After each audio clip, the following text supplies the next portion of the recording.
लक्ष्मी, वो कौन से दो स्थान हैं जहां तू जाना पसंद नहीं करती है? लक्ष्मी, वो कौन से दो स्थान हैं जो व्यक्ति धारण करता है तो उस व्यक्ति के पास में से 2 साल में, 4 साल में, 6 साल में, 8 साल में तो रुष्ट होकर चली जाती है? वो स्थान कौन से है? तो 2 स्थान माता लक्ष्मी ने बताए हैं। पहला, फूटे हुए बर्तन में भोजन करना। कौन से बर्तन में? जम के बोलिए जरा। जो टूटा बर्तन होता है, खंडित बर्तन होता है, फूटा हुआ बर्तन होता है, कहीं गिलास की किनोर टूट गई है, कहीं कटोरी की किनोर टूट गई है, कहीं थाली की किनोर टूट गई है, और तुम कहीं प्लेट की किनोर टूट गई है और तुम उसमें भोजन कर रहे हो, तो टूटे हुए बर्तन में भोजन करने वाले के पास में लक्ष्मी छिन्न हो जाती है, उसका भाग्य भी फूटे हुए बर्तन की तरह हो जाता है। ये लक्ष्मी का। और दूसरा, फटे हुए वस्त्र धारण करने वाले का भाग्य भी फटे हुए वस्त्र की तरह, जैसे फटा हुआ कपड़े का रेसा रेसा निकलता है, उसी तरह फटे हुए वस्त्र धारण करने वाले की भी जिंदगी में परिश्रम का रेशा निकलता रहता है, पर उसको सुख का भान नहीं होता। आज के जमाने में ये फटे हुए कपड़ों का फैशन आ गया, ये बड़ा दुख की घड़ी है।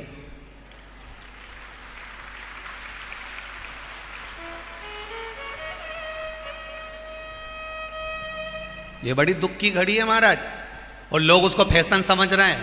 पहले तो कम फटा होता था, पर आज के जमाने में तो इतना इतना फट गया, ऐसा लगता है कि दिवाली का बम चलाने गया था दीपावली पे और बम कपड़ों के बीच में से फट गया। इसलिए वो कपड़े कब पहनेंगे तो उन्हें अब पहन लिया। शास्त्र कह रहा है, लक्ष्मी कह रही है माता पार्वती को कि 2 जगह पर अगर ये 2 क्रम जिस जीव के होते हैं उसके पास में से लक्ष्मी 5 साल में, हम कई बार कहते हैं इन बच्चों को नहीं मालूम, इन नवयुवक लड़कों को नहीं मालूम, इन नवयुवक बेटियों को नहीं मालूम कि फटे हुए कपड़े पहनने का फल क्या है। आज नहीं, विवाह कर कर जब जाएगी तो मायके से जब ससुराल जाएगी, तूने कुंवारी अवस्था में तो खूब फटे हुए कपड़े पहन लिया ने, मम्मी मैं तो जीन्स लूंगी ने ये लूंगी, तू तो खूब फटे हुए पहन, पर वहां जब जाएगी तब मालूम पड़ेगा कि रोना किसको कहते हैं। आज तो पहन लो। वो उसी में की बात है, कल वाली बात याद कर लो। अभी खाओगे तो कुछ दिन के बाद ब्लड बनेगा, और ब्लड बनेगा तब जाके ये शरीर में दौड़ेगा। आज की आज तुमने रोटी खाई तो क्या आज की आज ब्लड बन गया? जम के तो बोलो रे खरगोन वालों, नहीं बनाना। आज खाया है तो ब्लड 8 दिन में, 4 दिन में, 6 दिन में, 2 दिन में, 5 दिन में, 3 दिन में बनेगा। आज की आज ब्लड नहीं बनेगा। आज खाया तो 2 दिन में ब्लड तैयार होकर तुम्हारे शरीर में दौड़ेगा, शरीर में दौड़ेगा तो तुम्हारा शरीर भी चलेगा। उसी तरह तुमने अगर युवानी अवस्था में, कुंवारी अवस्था में ये फटे हुए कपड़े पहने हैं, तो जब तुम्हारी अवस्था बढ़ेगी ना, आज नहीं रोना पड़ रहा। आज के जमाने में तो फैशन है साहब, फैशन है तो आज पहन ले, बाद में रो ले, रो बाद में बैठ। नहीं, ताली बजाने से कुछ नहीं होगा री जीजियो, फालतू की बात है। आज यहां से जाते से ही अपने को एक ही काम करना, जितना फटा हुआ कपड़ा है इनके सबके पोछा लगा दो, बाल्टी में डुबाई डुबाई के। माता पार्वती जी अश्वी मनी घोड़ी बनी लक्ष्मी जी को ज्ञान उपदेश दे रही है। माता पार्वती जी जब लक्ष्मी जी ने आंख में से आंसू बहाए, शिवलिंग पर गए, शिवलिंग से जलाधारी पर गए, जलाधारी पर जब वो अश्रु पड़े और उस अश्रु के पड़ने पर माता पार्वती जी प्रकट हुई, और प्रकट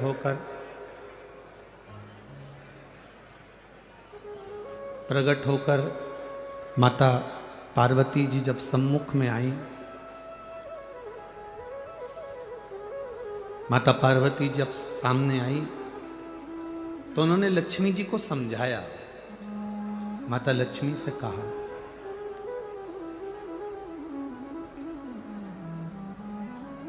कि लक्ष्मी, तुम्हारे पति ने तुमको श्राप दिया है, तुम्हारे पति ने तुम्हें श्रापित किया है, तुम्हारे पति ने तुमको अश्वी बनने का श्राप दिया, घोड़ी बनने का श्राप दिया।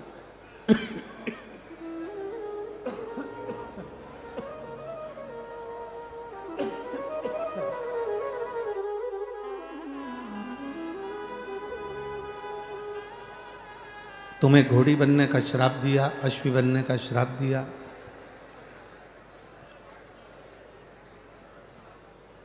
लक्ष्मी, तुम इस बात से दुखी ना होइए कि तुम्हारे पति ने तुमको श्राप दिया। अब उन्होंने जो श्राप दिया उसको भूल जाओ। अब कुछ अच्छा करने का प्रयास करो। जो श्राप दिया है अब उसको भूल जाओ। और हम भी आपसे यही कहेंगे कि अगर कोई आपको गाली दे दे, कोई आपको अपशब्द कह दे, कोई आपको ताना दे दे, कोई आपको आड़ा टेढ़ा बोल दे, वो कह दिया, कहने के बाद आप उसको भूल जाइए। उसने कहा, आप उस बात को भूल जाओ। अब बहुत दिन तक अपने बुद्धि में लेकर बैठ जाना, बहुत दिन तक अपनी चित्तवृत्ति में लेकर बैठ जाना कि उसने मेरा अपमान करा है, उसने मुझे गाली दी, उसने मुझे अपशब्द कहा, उसने मुझे आड़ा टेढ़ा कहा, उसने मुझे आड़ा टेढ़ा बोल दिया। बार बार अपनी बुद्धि में उसको घुमाना, अपनी चित्तवृत्ति में लेकर आना, ये श्रेष्ठ नहीं है।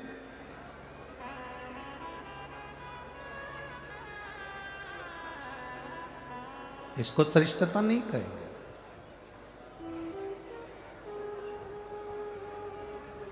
कुछ गलत हो गया, उसे भूल जाइए।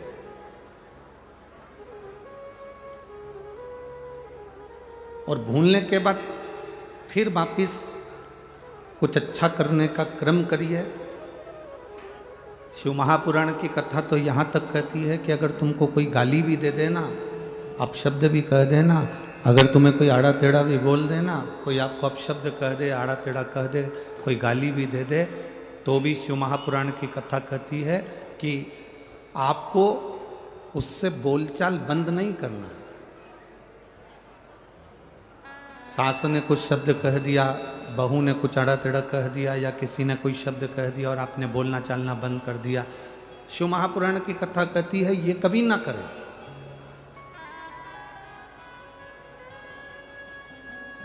किसी ने अपशब्द भी कहा है, किसी ने आड़ा टेढ़ा भी अगर बोला है, किसी ने अपशब्द भी कह दिया, ताने भी दे दिए, गाली भी दे दी, हमको बोलना बंद नहीं करना है, बल्कि हम जैसे रहते थे वैसे ही रहे। कारण क्या होगा? जिसने गाली दी है, जिसने अपशब्द कहा है, जिसने ताना दिया है, तुम्हें उसका जवाब नहीं देना है। तुम तो बाबा पर एक लोटा जल चढ़ाते रहो और हर हर महादेव कहते रहो, जवाब तुम्हारा भोलेनाथ खुद समय आने पर दे देगा। तुम्हें उसका जवाब नहीं देना। तुम्हें अपशब्द नहीं कहना है, तुम्हें ताना नहीं देना है, ना तुम्हें गाली देना है, ना तुम्हें अड़े टेढ़ा बोलना।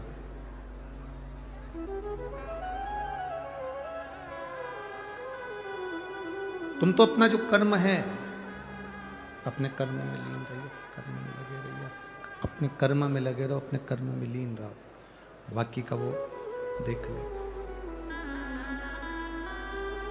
एक बात आपसे पूछना चाहेंगे यहाँ पर धूलिया नगर की सारी माताओं से और मेरे जितने बहनें बैठी हैं, जीजियाँ बैठी हैं, सभी जीजियों से और सभी मेरे भाइयों से, सभी जीजाओं से हम पूछना चाहेंगे कि ईमानदारी से बोलो, जितना टीचर ज्ञान देते हैं, जितना शिक्षक ज्ञान देते हैं, उससे दुगना ज्ञान आज के जमाने में गूगल और फेसबुक से बच्चे निकाल कर प्राप्त कर लेते हैं। बोलो सही है कि गलत है? ईमानदारी से बोलना, सही है ना? जितना शिक्षक ज्ञान दे रहे हैं, जितना टीचर ज्ञान दे रहे हैं, आज का बच्चा गूगल और फेसबुक पर दिन भर मोबाइल पर जो टीचर पढ़ाते हैं वो बच्चा उसको सर्च कर कर कर आधे से ज़्यादा पढ़ाई तो सोशल मीडिया पर पढ़ लेता है। आधे से ज़्यादा पढ़ाई सोशल मीडिया पर पढ़ लेता है। फिर भी हमारे यहाँ, हमारी भारतीय सभ्यता में, हमारे भारत देश की सभ्यता में हमारे यहाँ शिक्षक, टीचर शंकर और पार्वती का एक रूप माना गया है। हमारे यहाँ का टीचर, हमारे यहाँ का शिक्षक शिव पार्वती का एक स्वरूप माना गया। क्यों? बच्चा कितना भी उसको मोबाइल पर पढ़ लेगा, बच्चा कितना भी गूगल पर सर्च कर लेगा, बच्चा कितना भी इंस्टाग्राम पर देख लेगा, या वो अपनी फेसबुक आईडी पर देख लेगा, या पढ़ाई मोबाइल पर कर लेगा, पर उस बच्चे को एक टीचर की साक्षी जरूरी है। जैसे सनातन हिंदू धर्म में भगवान की साक्षी मूल होती है। आप राम जी का भजन कर रहे हैं तो राम की साक्षी आपके सम्मुख में है। आप भगवान कृष्ण का भजन कर रहे हैं तो भगवान कृष्ण की साक्षी आपके सम्मुख में है। आप देवाधिदेव महादेव का भजन कर रहे हैं तो भगवान शंकर की साक्षी आपके हृदय में है। केवल एक सनातन धर्म ऐसा धर्म है, केवल एक सनातन धर्म ऐसा धर्म है जिस धर्म के अंतर्गत आप जिस देवता का स्मरण करते हो उसका प्रतिबिंब आपके मन में, आपके हृदय में और आपकी दृष्टि में रहता है। बाकी के किसी धर्म में आप उसका प्रतिबिंब नजर नहीं कर सकते।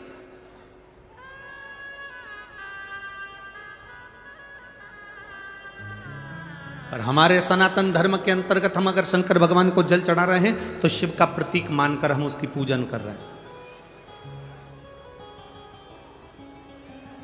हम बाल गोपाल का अगर पूजन कर रहे हैं तो भगवान राम और कृष्ण का प्रतीक मानकर उनकी पूजन कर रहे हैं।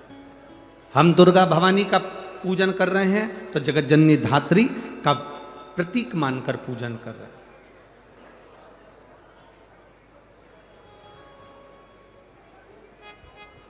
एक शिक्षक, भले बच्चा कितना भी मोबाइल पर पढ़ ले, भले बच्चा कितना भी गूगल पर सर्च कर ले, भले बच्चा कितना भी अपने इंस्टाग्राम आदि जितनी भी विद्या केंद्रित हैं सोशल मीडिया पर, उन सब पर बच्चा कितनी भी पढ़ाई कर ले, फिर भी एक शिक्षक का होना, एक टीचर का होना बहुत जरूरी है। क्योंकि वो टीचर साक्षी का प्रतीक होता है कि तुमने जो विद्या अध्ययन करा, तुमने जो पढ़ाई करी, तुमने जो ग्रहण करा, उसमें एक टीचर की साक्षी है,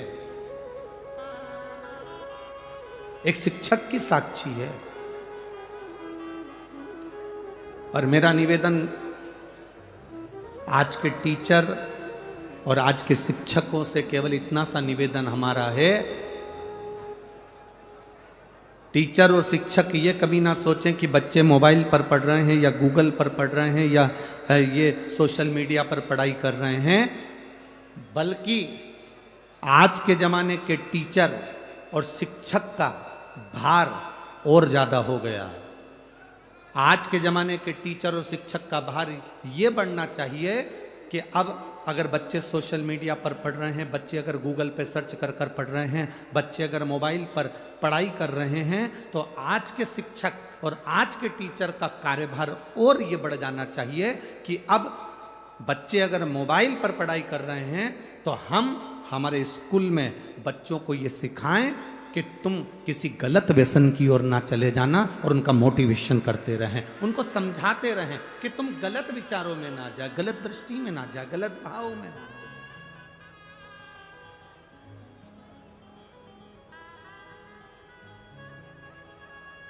आज बच्चों को सबसे बड़ी जरूरत है उनको समझाने की।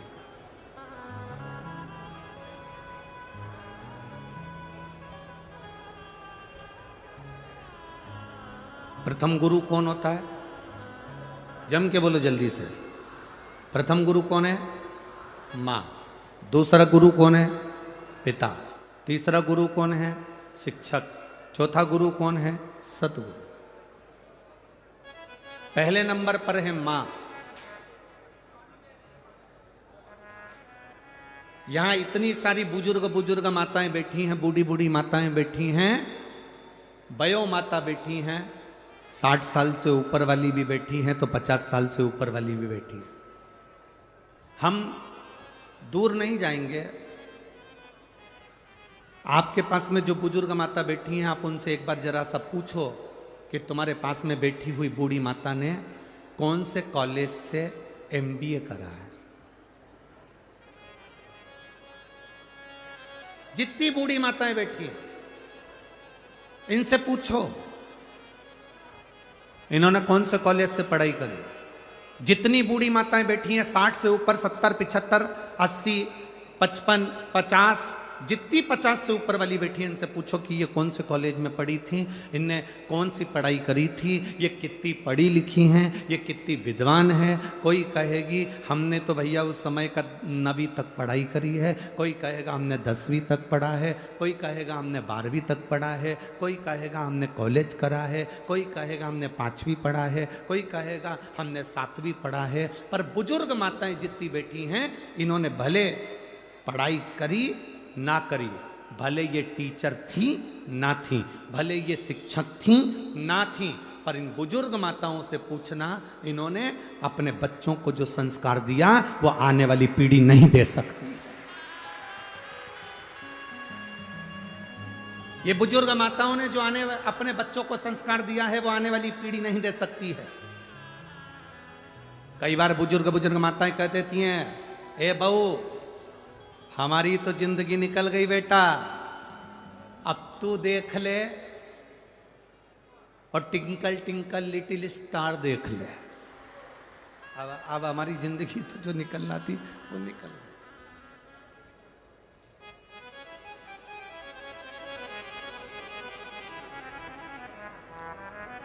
इन बुजुर्ग माताओं ने जो अपने बच्चों को संस्कार दिया, इन बुजुर्ग माताओं ने जो अपने बच्चों को ज्ञान दिया कि बच्चे अपनी माता का आज भी आदर कर रहे हैं। बोलो सही है कि गलत है? बच्चे अपनी बूढ़ी माँ का, घर में दादी का, घर में दादाजी का, घर में बुजुर्ग पिता का आदर कर रहे हैं।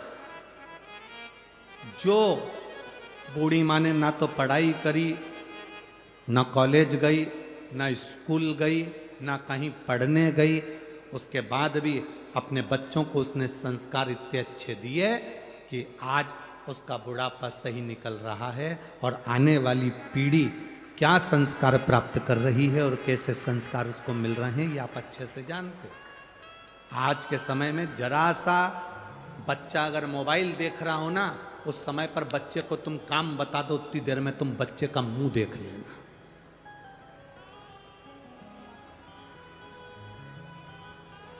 बोलो री जी जी सही है कि गलत है? इतना सा बच्चा, एक जरा जरा से बच्चों को माताएं हमारे पास में लाती हैं या किसी गुरुजी के पास में जाकर कहती हैं ये बहुत चिड़चिड़ करता गुरुजी, ये ध्यान नहीं देता गुरुजी। छोटे छोटे से बच्चे को देखकर माताएं कहती हैं ये बहुत गुस्सा करता है गुरुजी। इतना सा बच्चा और इतना गुस्सा, इतना सा बच्चा और इतनी चिड़चिड़। कारण क्या है? तुम भी मोबाइल में व्यस्त हो और वो भी मोबाइल में व्यस्त है। ये जितनी बुजुर्ग माताएं बैठी हैं, इन्होंने अपने बच्चों को स्वामी विवेकानंद बनाने का प्रयास करा, रामकृष्ण परमहंस बनाने का प्रयास करा। इन्होंने अपने बच्चों को स्वामी विवेकानंद बनाने का प्रयास करा, रामकृष्ण परमहंस बनाने का प्रयास करा, नामदेव तुकाराम बनाने का प्रयास करा, मीरा कर्माबाई बनाने का प्रयास करा। आज बच्चा जन्म लेता है तो सबसे पहले होड़ लगती है, इसको डॉक्टर बनाना है, इंजीनियर बनाना है, सीए बनाना है, इसको ये बनाना है, इसको वो बनाना है। आप अपने बच्चे को अगर अच्छे से आदमी को आदमी बनाना चालू कर दो तो वो स्वयं डॉक्टर बन जाएगा और इंजीनियर बन जाएगा। आज का व्यक्ति आदमी ही नहीं बन पा रहा, आज का व्यक्ति मनुष्य से मनुष्य ही नहीं बन पा रहा। एक गांव का व्यक्ति एक व्यक्ति गांव में से निकल कर जा रहा था। एक दरवाजे पर पहुंचा, भैया बहुत प्यास लगी है, हमको पानी पिला दो। सेठ जी ने कहा, भी कोई हमारा आदमी आने वाला है, वो तुमको पानी पिलाएगा। उसको जाना था, उसने फिर आधे घंटे बाद कहा, भैया हमको बहुत प्यास लगी है, हमें पानी पिला दो, हमारा आदमी आता होगा, पानी पिलाएगा। उसने फिर कहा, भैया मुझे दूसरे गांव जाना है, बहुत प्यास लगी है, पानी पिला दो, हमारा आदमी आएगा, वो पानी पिलाएगा। इतने में उस व्यक्ति ने कहा, भैया थोड़ी देर के लिए तुम ही आदमी बन जाओ।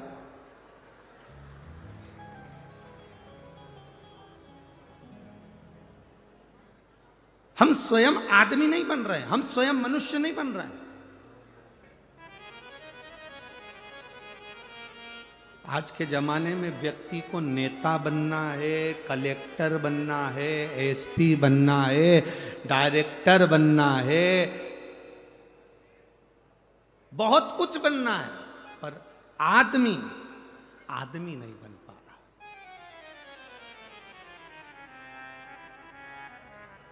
पड़ोस में कोई भूखा सो रहा है, पड़ोस में और कोई भूखा सो रहा है, परिवार में कोई दुखी है, और हम बहुत दूर जाकर भंडारा करें, मेरा बाबा कभी प्रसन्न नहीं होता। बाबा कहता है पहले अपने घर के व्यक्ति को देखो। मेरा बाबा कहता है पहले अपने परिवार के व्यक्ति को देखो कि उसको दुख तो नहीं है, उसको तकलीफ तो नहीं है, उसको कष्ट तो नहीं है। पहले आप अपने पास वालों को देखिए, अपने नजदीक वालों को देखिए, अपने करीब वालों को देखिए, इनको दुख तो नहीं है।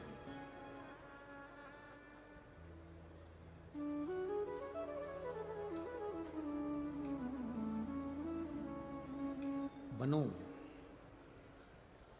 माँ पहले नंबर का गुरु होती है, प्रथम नंबर का गुरु है माँ, पहले नंबर का गुरु है माँ।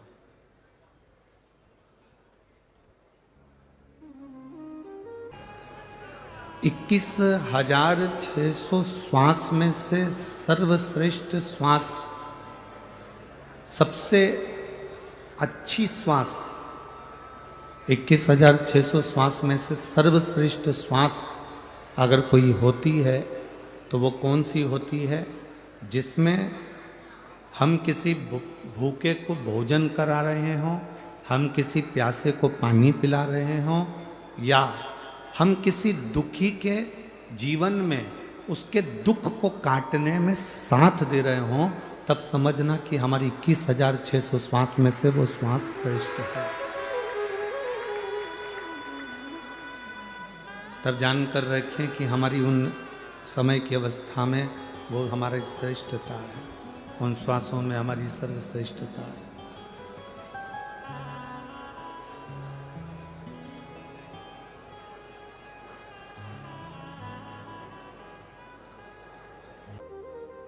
विदेश में रहने वाला एक छोटा सा बालक था जिसका नाम था थॉमस। क्या नाम था? जम के बोलो जरा। थॉमस, छोटा सा बालक।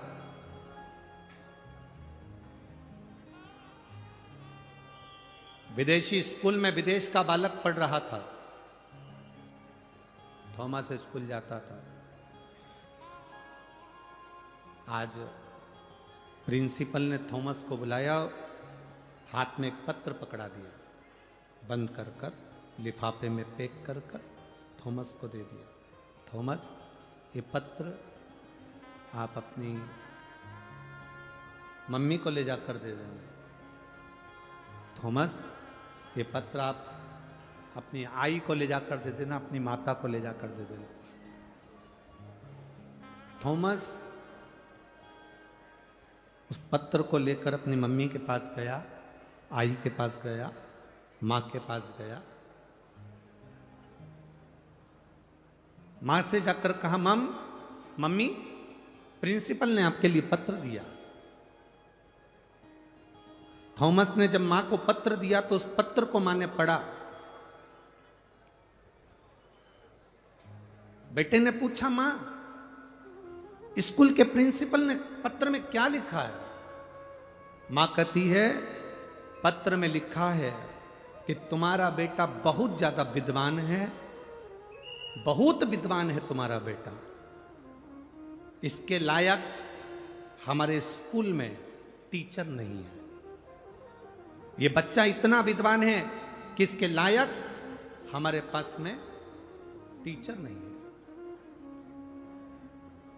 इसलिए आपका बच्चा बहुत ज्यादा विद्वान है, इस बच्चे को आप हमारे स्कूल से निकाल लो, इसकी टीसी ले जाओ और निकाल कर इसको जो विद्वानों का स्कूल हो उसमें इसको भर्ती कराओ, इसको एडमिट करो। अब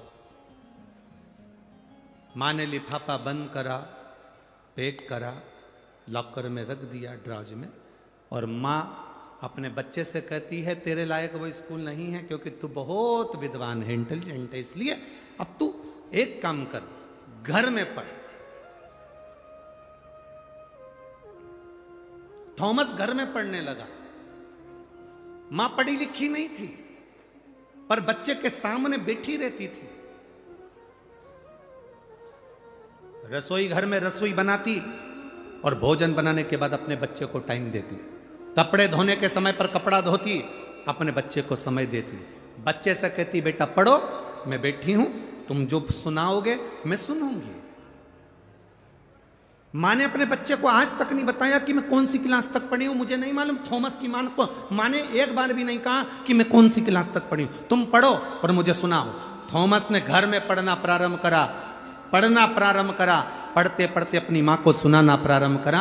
माँ समझती थी, नहीं समझती थी, आता था, नहीं आता था, पर माँ सुनती थी। सुनते सुनते सुनते सुनते थॉमस बड़ा हो गया, विद्वान हो गया, और बड़ा हुआ और बड़ा हुआ। समय आया और एक दिन थॉमस की माँ शांत हो गई, थॉमस की माँ मर गई, और उस थॉमस ने इतना रिसर्च करा, ऐसा वैज्ञानिक बना, जिसने हमारे घर में जो बल्ब लगता है, जो ट्यूबलाइट लगती है, उसकी खोज उस थॉमस ने कर दी। उस थॉमस ने बल्ब की खोज कर दी, ट्यूबलाइट की खोज कर दी, उस लाइट की खोज थॉमस ने करी। अब एक दिन थॉमस अपने घर में घूम रहा था, उसने ड्रॉज खोला, ड्रॉज में से लेटर निकला कि ये तो मेरे प्रिंसिपल ने मेरी मम्मी को दिया था, इस लेटर को मैंने पढ़ा नहीं था, मम्मी बोल रही थी कि इसमें ऐसा ऐसा लिखा है, तू बड़ा विद्वान है और ये स्कूल और टीचर तेरे लायक नहीं है। थॉमस ने उस लेटर को निकाला, उस लिफाफे को खोला, उस पत्र को पढ़ा, तो थॉमस ने पत्र में क्या पढ़ा कि तुम्हारा बच्चा माइंड से कमजोर है, तुम्हारा बच्चा मूर्ख है, इसको कहीं पागल खाने में जमा करिए, ये बच्चा यहां पढ़ने के लायक नहीं है, इसको यहां से टीसी निकालो और कहीं ले जाकर इसको पागल खाने में जमा करो।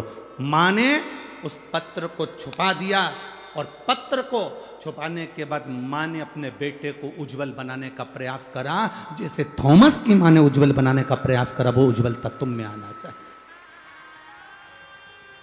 स्कूल के टीचर कह दें कि तुम्हारा बच्चा नालायक है, स्कूल के टीचर कह दें कि तुम्हारा बच्चा बेकार है, और तुम उसको मान लोगे, और तुम अपने बच्चों को वो उपाधि देने लगते हो कि तुम पढ़ नहीं सकते, तुम्हें ये नहीं आता, तुम्हें वो नहीं आता। बल्कि बच्चों को कहना चाहिए तुझ में वो एनर्जी है बेटा, मुझे विश्वास है कि तेरा मैथ बहुत अच्छा है।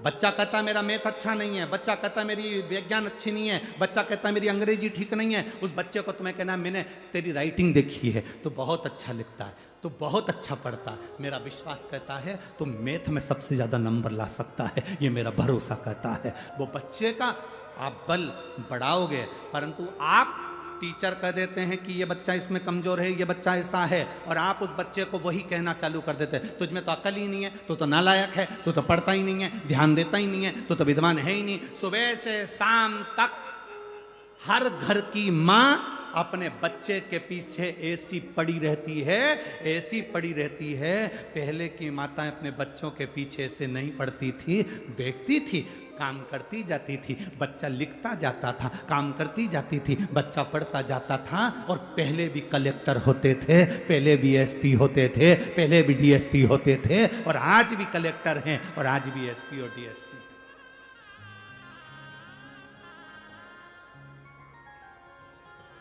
हम बच्चों को विद्या थोपे नहीं। हमने अपने बच्चों को विद्या थोप दी। पहले की माताएं विद्या थोपती नहीं थी, उसको अंदर तक प्रदान करती थी,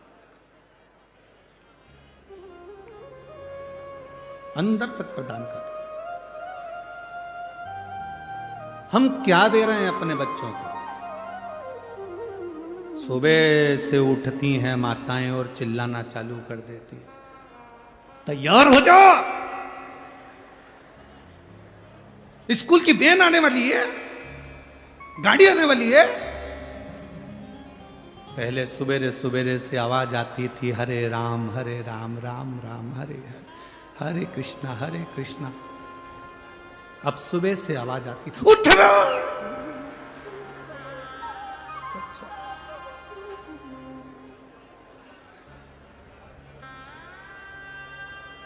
बच्चा उठे कि नहीं उठे, उसका बाप जरूर उठ जाता है। जब इतनी तेज चंद्र घंटा बजाएगी तो फिर तो उठना ही पड़ेगा। पिता जरूर उठ जाता, और पिता उठा। पिताजी ने चिल्ला कर कहा, क्यों चिल्ला रही है सुबह सुबह से? स्कूल की वैन आने वाली है, अभी तक उठा नहीं है, उठाओ इसको। पहुंच गई रसोई घर में, बाप अपने छोरा छोरी को उठा रहा, उठ जा बेटा, मम्मी आती होगी, उठ जा। पहले के जमाने में डराते थे, बाऊ आता होगा। आज के जमाने में डराना हो सास को तो कह दो बहू आती होगी, वैसे डर जा बेचारा। अब उठ जा, पिताजी कह रहे मम्मी आएगी, उठ जा। बच्चा उठा, आया, धोया, स्कूल जाने की तैयारी। किचन में, रसोई घर में घर की माँ काम कर रही है। 25 बार बर्तन को सुबेरे सुबेरे गिरा दिया। सास उठ गई। सास ने कहा, बेटा क्या हो गया? बस इसको स्कूल भेजना, अभी तक नहाया नहीं है। इतने में माँ ने कह दिया, मैं टिफिन बना देती हूँ बेटी, तू एक काम कर, उसको तैयार कर दे। क्योंकि ये तो चाहती यही थी कि डोकरी उठे, चाहती उठी, बनाया टिफिन। बच्चा जब वैन में बैठता है, गाड़ी में बैठता है, हाथ हिला के बैठता है और हाथ जोड़ के बैठता है। पीछा छूटा दोपहर के 2 बजे।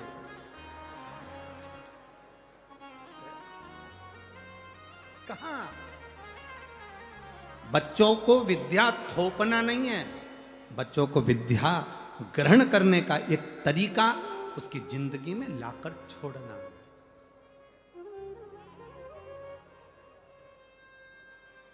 स्कूल कॉलेज में जो तुमने सीखा, मरते दम तक तुम्हारे काम आया कि नहीं आया?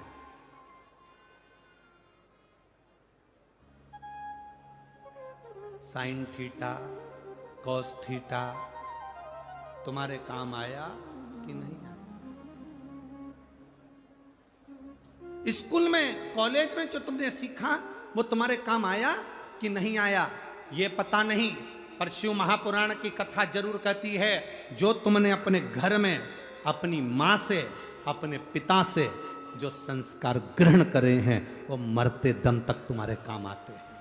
आखिरी तक तुम्हारे संस्कार तुम्हारे काम आएंगे। आज के समय में शिक्षक का दबाव और होना चाहिए कि हमारे स्कूल के बच्चे, हमारे क्लास के बच्चे, एक टीचर का यह प्रभाव होना चाहिए कि मेरे क्लास के बच्चे, मेरे स्कूल के बच्चे कोई व्यसन में ना जाएं, कोई गलत संगत में ना जाएं।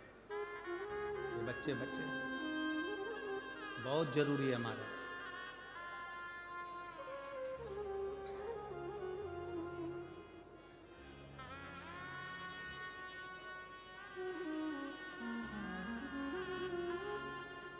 बहुत बुरी स्थिति चल रही है, जहां पर नवयुवक बच्चे व्यसन की ओर जा रहे हैं।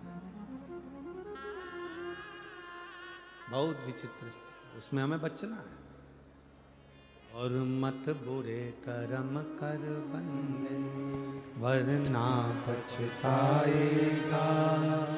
भगवान की आंखों से तू बच नहीं पाएगा, तू बच नहीं पाएगा। अरे ओ अज्ञानी, मत कर नादानी।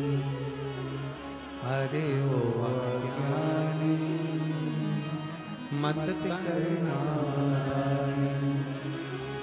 तेरे कर्म का फल भी तू ही पाएगा, जैसा किया तूने तेरे आगे आएगा। मत बुरे कर्म कर बंदे, वरना पछताएगा। भगवान की आंखों से तू बच नहीं पाएगा, तू बच नहीं पाएगा।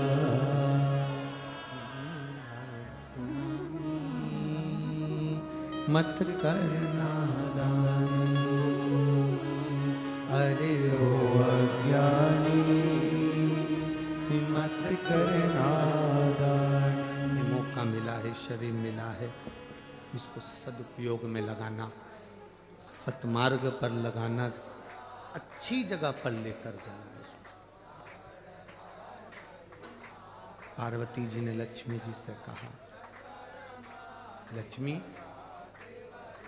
पति ने अगर श्राप दे दिया कोई बात नहीं, पति ने आड़ा टेढ़ा कह दिया कोई बात नहीं, कोई चिंता का विषय।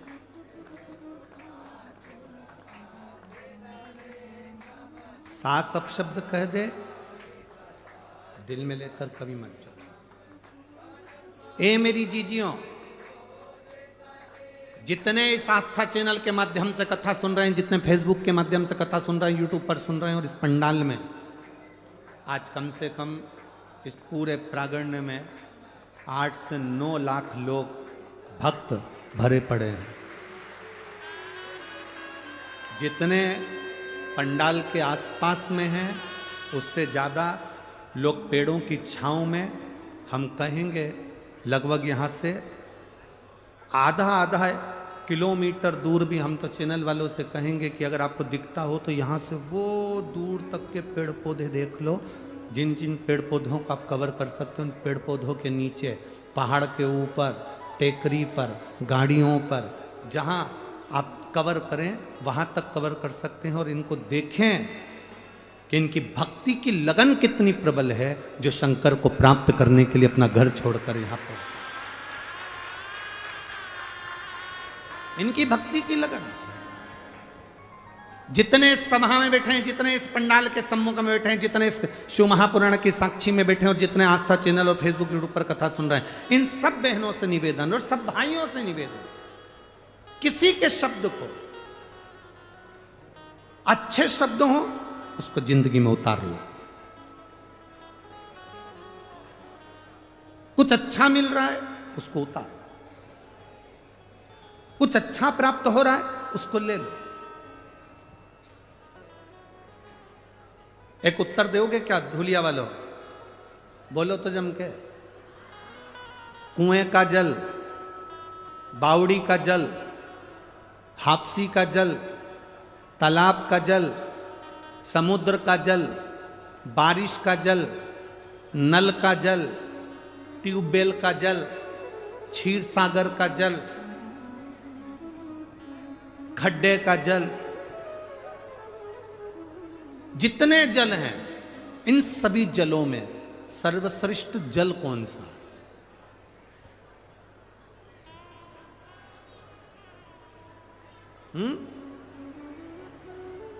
तालाब का जल, बावड़ी का जल, हापसी का जल, ट्यूबवेल का जल, कुएं का जल, बारिश का जल, खड्डे का जल, समुद्र का जल, सागर का जल, कूप का जल, कुएं का जल, इन सभी जलों में श्रेष्ठ जल कौन सा है?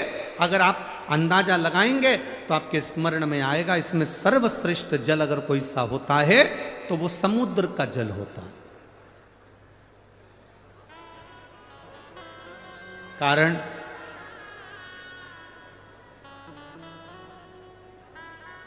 श्रीमद् वल्लभाचार्य जी ने एक ग्रंथ लिखा जिसका नाम है जल भेद। कौन सा ग्रंथ है? जल। श्रीमद् वल्लभाचार्य जी ने वर्णन करा सर्वश्रेष्ठ जल होता है समुद्र का जल। क्यों? कुएं के जल में कचरा डालोगे तो वो कुएं में सड़ता रहेगा, बावड़ी में कचरा डालोगे वो सड़ता रहेगा, ट्यूबवेल में कचरा डालोगे सड़ता रहेगा, खड्डे में कचरा डालोगे सड़ता रहेगा, नदी में कचरा डालोगे सड़ता रहेगा, सरोवर में कचरा डालोगे सड़ता रहेगा। पर समुद्र में अगर कचरा डाला है तो समुद्र की लहरें उस कचरे को किनारे पर लगा देती हैं, वापिस किनारा दे देती हैं। समुद्र कभी कचरे को अपने अंदर नहीं उतारता, समुद्र कचरे को किनारे पर लगा देता है। तो मेरे भारत की, देश की और विदेश में जितनी मेरी बहनें बैठी हैं उनसे एक ही निवेदन है, जब कोई तुम्हारे को भी कचरा दे, गाली दे, अपशब्द कहे, ताना दे, तो तुम समुद्र जैसा दिल रखकर कचरे को किनारा लगा दो। इस कचरे को किनारा तुम्हें लगाना। अपशब्द कहने वाले का अपशब्द हमारे दिल में नहीं रखना। समुद्र कचरे को अंदर नहीं रखता। फिर कहा समुद्र श्रेष्ठ क्यों है? तो कहा समुद्र इसलिए श्रेष्ठ है, समुद्र में सोना डालो, चांदी डालो, हीरा डालो, पन्ना डालो, समुद्र कभी किनारे नहीं लगाता, समुद्र अपने अंदर उतार लेता है। जब शिव महापुराण रूपी हीरा मिले, कोई अच्छी ज्ञान की बात कहे तो उसको अपने अंदर उतार कर रख लो। फिर कहा समुद्र का जल श्रेष्ठ क्यों है? तो कहा समुद्र का जल श्रेष्ठ इसलिए है क्योंकि समुद्र जब चंद्र बढ़ता है तो समुद्र उछलता है। बोलो री जीजियो सही है कि गलत है? चंद्र बढ़ता है समुद्र उछलता है, चंद्र घटता है समुद्र बैठ जाता है। समुद्र से हमें अपने को समुद्र जैसा बनाना है। जब किसी को बढ़ता हुआ देखो तो इतने खुश हो जाओ कि भगवान इसको और ऊपर पहुंचाना, और उन्नति देना। और चंद्र घटता है तो समुद्र घटता है। जब किसी को दुखी देखो, किसी को घटता हुआ देखो तो तुम्हारा दिल भी घटना चाहिए, तुम्हें भी नम्रता आना चाहिए। समुद्र क्यों अच्छा है? तो समुद्र इसलिए अच्छा है क्योंकि समुद्र खारा होता है, सच बोलने वाला हमेशा बुरा होता है।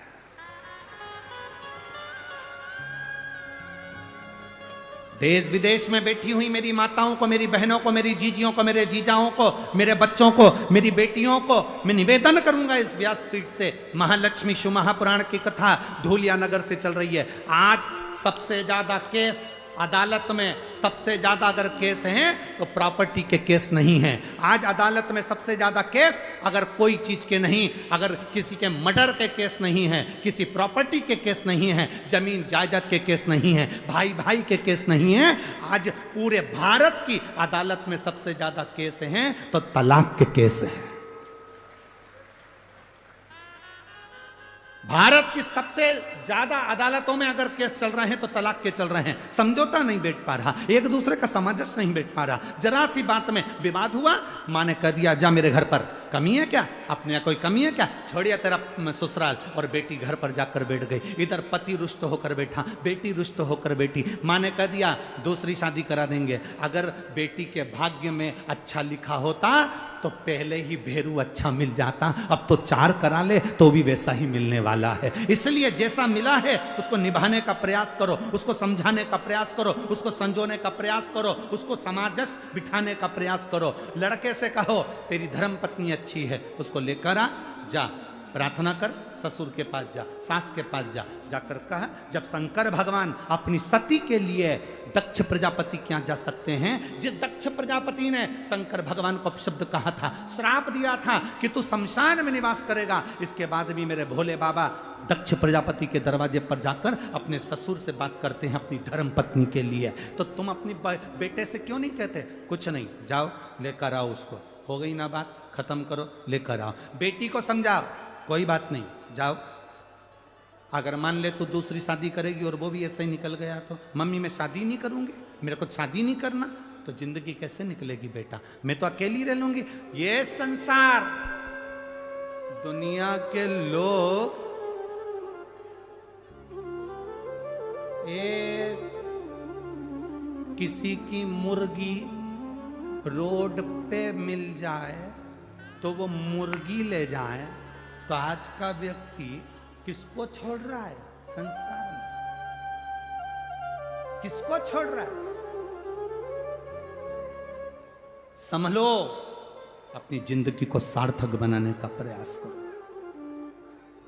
समझाओ बेटों बेटियों को, ज्ञान दो अपने बच्चों को, भड़काओ नहीं, अपशब्द मत कहो, ताना मत दो, समझाने का प्रयास करो। हो सकता है बेटा जिंदगी में यही लिखी हो, किस्मत में ऐसा लिखा हो, भाग्य के आगे किसकी चली? समझाओ। हम समझाते नहीं हैं, हम उल्टा अग्नि में घी और डाल देते। मत जा तू तो, रहने दे, अच्छा है, क्या करेगी जाके, क्या करेगा जाके, हम उल्टा और घी। समझाओ, जितना ज्ञान दे सकते हो दो। लोग कहते हैं गुरुजी आप शिव पुराण तो कम करते हो, बाकी की बातें ज्यादा करते हो। हमने कहा शिव पुराण सुनते सुनते तो तुम्हारी जिंदगी निकल गई। गीता प्रेस गोरखपुर की शिव पुराण घर में लिया और 25 बार पढ़ लो। पर जो जरूरी है, शंकर भगवान ने अपने जीवन में, दक्ष प्रजापति ने शंकर भगवान को श्राप दिया तो भी शंकर भगवान उनके दरवाजे पर गए। सती माता जलकर भस्म हो गई तो भी शंकर भगवान उनके द्वार पर गए। कभी उन्होंने विरोधाभास नहीं पाला, कभी उन्होंने अपशब्द नहीं कहा, कभी उन्होंने ताना नहीं दिया, कभी उन्होंने गाली नहीं दी। समुद्र जैसे बन जा। कोई ने अपशब्द कह दिया, यहां से सुना, यहां से निकाल। कुंडल काय के लिए पहनते हैं हम? आप लोग कुंडल काय के लिए पहनते हो? सुंदर दिखने के लिए। अरे बोलो तो जम के। कानों में कुंडल काय के लिए पहनते हो? सुंदर दिखने के लिए नहीं। कुंडल इसलिए पहना जाता है कि कानों में छेद हो जाएगा, अच्छी बात आएगी तो सीधे कानों में जाएगी, बुरी बात आएगी तो कुंडल में जो छेद है उसमें से आर पार हो जाएगी, अंदर नहीं जाएगी। अपने भीतर हम क्यों लेकर जाएं अपशब्दों को? अपने भीतर हम क्यों लेकर जाएं आड़ी तड़ी बातों को? कुछ श्रेष्ठता लेकर जाएं, कुछ अच्छा लेकर जाएं। लक्ष्मी, पार्वती जी कह रही हैं अपने पति ने तुम्हें श्राप दे दिया और तुम दुखी हो गई। दुख नहीं, अगर अब शब्द किसी ने कहा है, ताना किसी ने दिया है, गाली किसी ने दी है, आड़ा टेढ़ा किसी ने बोला है, तो उसका जवाब देवाधिदेव महादेव ने दिया है। एक पत्र आया है, देखिए।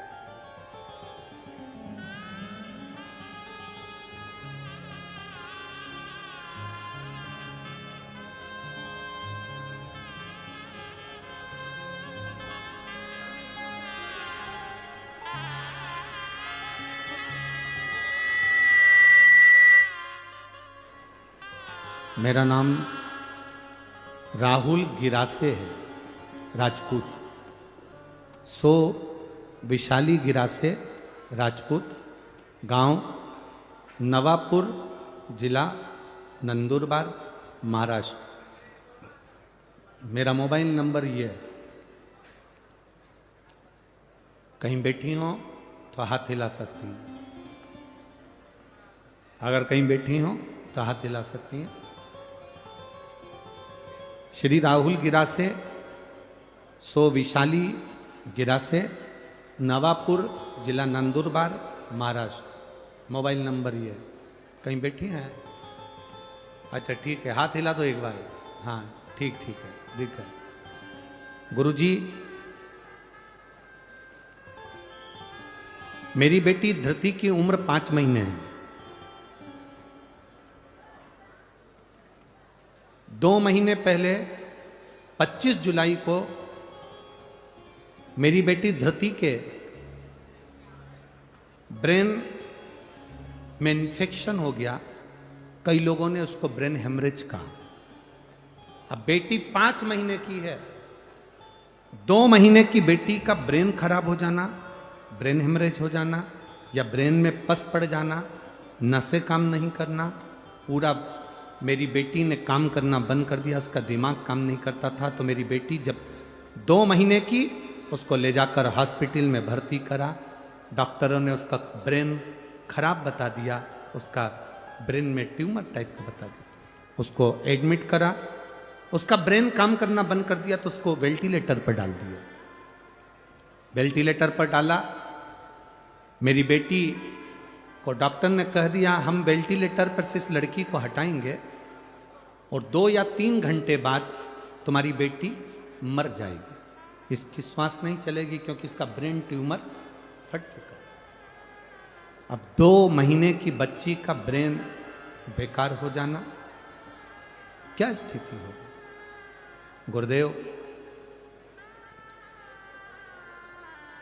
हमने भी डॉक्टर से कह दिया, डॉक्टर साहब अगर मेरी बेटी को कुछ हुआ तो ये सारे मेरे हॉस्पिटल में जितने लोग खड़े हैं ये कहते हैं कि तू शंकर के मंदिर जाती है, तू शंकर जी को जल चढ़ाती है, तू सीहोर वाले बाबा को इतना मानती है, और तेरी बेटी जैसे ही वेंटिलेटर से उठेगी वैसे ही उसके 2 घंटे में 3 घंटे में प्राण छूट जाएंगे। डॉक्टर कह रहा है कहाँ है तेरा बाबा, कहाँ है तेरा शिव?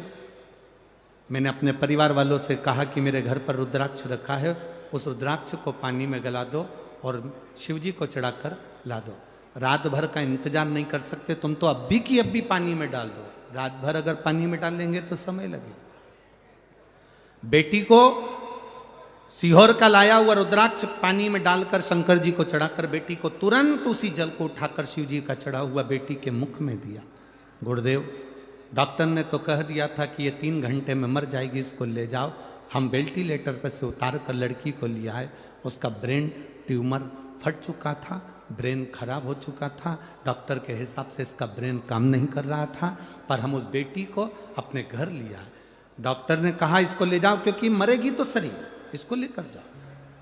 हम बेटी को घर लाए, हर 10 मिनट में हमने बेटी को रुद्राक्ष का जल दिया और बाबा से कहा, वो सीहोर वाला महाराज कथा में कहता है कि तेरे पर कर अगर है भरोसा कभी टूटता नहीं है।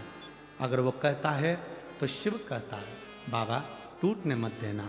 आज मेरी बेटी गुरुदेव बाबा की कृपा से पूर्ण तरह से स्वस्थ है, उसका ब्रेन काम कर रहा है और मेरी बेटी मरी। इसको लेकर आई हूँ, बच्ची को लाई हो, थोड़ा सा ऊंचा कर दो,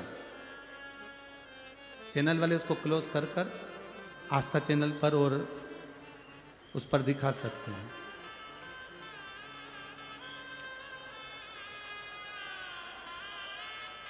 आप लोग एलईडी पर और आस्था चैनल पर उस बच्ची को देख सकते हैं। हर हर महा बैठिए।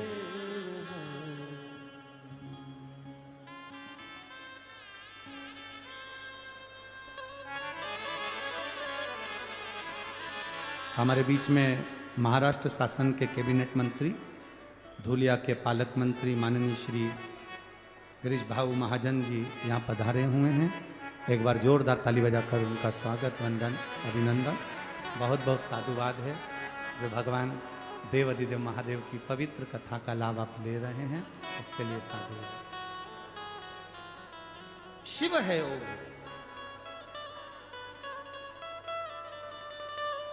अब भरोसा देखिए। उस पत्र में उस मां ने लिखा, इस पत्र के अंदर, कि डॉक्टर कह रहा है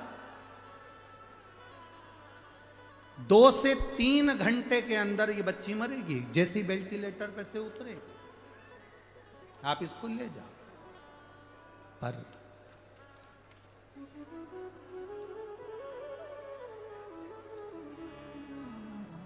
शंभो शरणे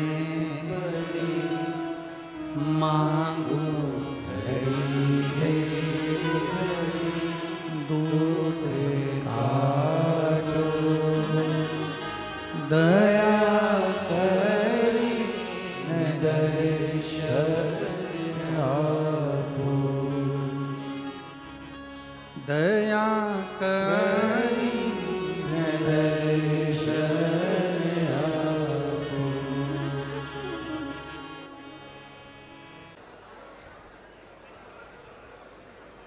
जब अपने को लगने लगे कि अपन बहुत दुखी हैं, लक्ष्मी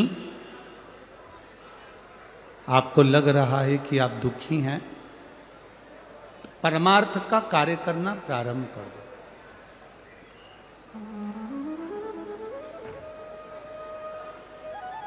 जितना बन सकता है परमार्थ का कार्य करो। और फिर कहा लक्ष्मी, दुख मिटाने का इस संसार सागर में सबसे सुंदर तरीका जो मैं आपको बता रही हूं, अगर लक्ष्मी भूलवश भी अगर आपने वो कर लिया तो ये विश्वास रखिए कि देवाधिदेव महादेव का दर्शन भी होगा और आपके मन में जो कामना है वो पूरी भी होगी, अगर आपने इसको स्मरण कर लिया।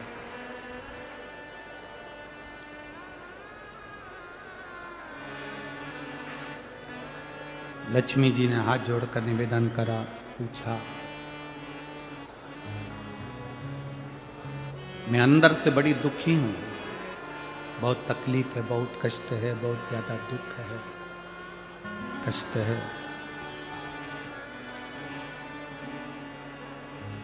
आप मुझे बताएं कि मेरा वो दुख मिटेगा कैसे, मेरा वो कष्ट कटेगा कैसे।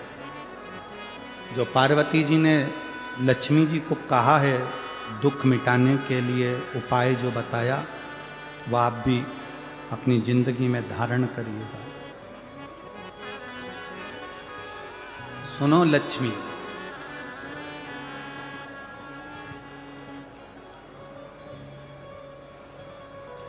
तुमने जो पार्थिव शिवलिंग का निर्माण करा था, उस पार्थिव शिवलिंग पर आपके अश्रु गिरे, वो अश्रु मेरे पास आए, उस अश्रु के बल पर मेरा दर्शन हुआ। अब लक्ष्मी,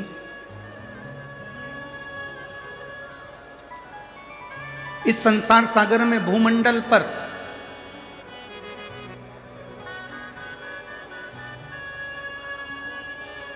जहां भी बेलपत्र का वृक्ष हो,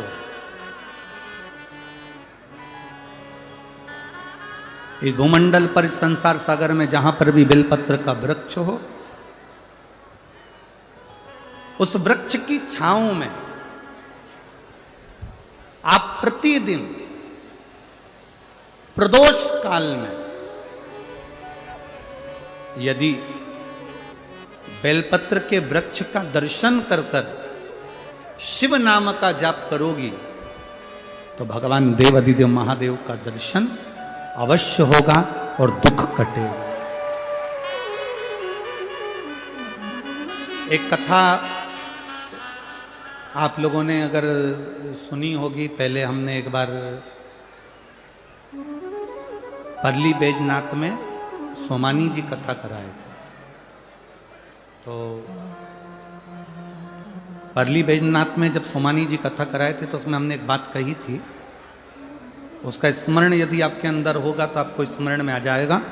परली बैजनाथ की कथा में कहा था कि प्रदोष काल के समय पर, शाम के समय पर बेलपत्री के वृक्ष के नीचे जो जाकर बैठ जाता है या बेलपत्री के वृक्ष की जो जड़ है उसका मात्र स्पर्श कर लेता है, बेलपत्री के वृक्ष की जड़ की मिट्टी का भी अगर मस्तक पर तिलक धारण कर लेता है या उसको नमन कर लेता है, प्रदोष काल में, प्रदोष के समय पर, शाम के समय पर प्रतिदिन अगर वो शिव की भक्ति का स्मरण कर लेता है, प्रतिदिन नहीं कर सकते तो प्रदोष की प्रदोष करो, प्रदोष की प्रदोष नहीं कर सकते सोमवार की सोमवार करो, ये भी नहीं कर सकते हर महीने की शिवरात्रि आती है उस शिवरात्रि पर करो, ये भी नहीं कर सकते तो प्रयास करो कि अपन प्रतिदिन शाम के समय बेलपत्री के वृक्ष के नीचे से अगर कोई निकल कर जा रहा हो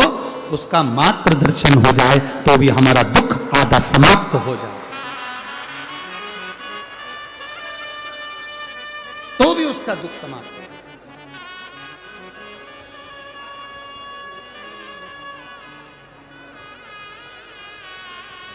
शंभु शरणे मांगू हरि रे,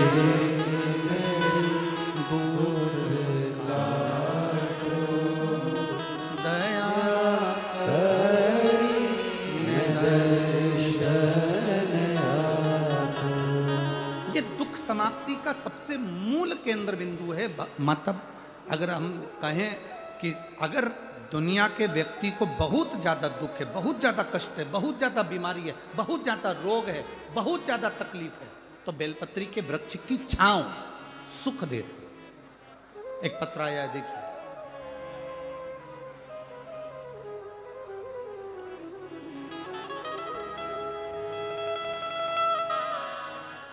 सुनंदाबाई रमेश जी पाटिल,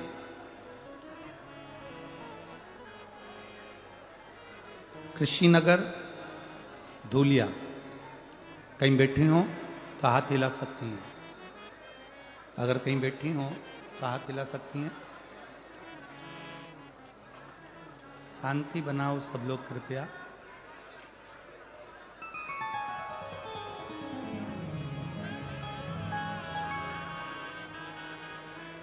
सुनंदाबाई रमेश जी पाटिल, कृषिनगर धूलिया। कहीं बैठी हो तो हाथ हिला सकती हैं। हाँ ठीक है, दिख गए। हाथ हिला दो एक बार। ठीक है। हर हर महादेव।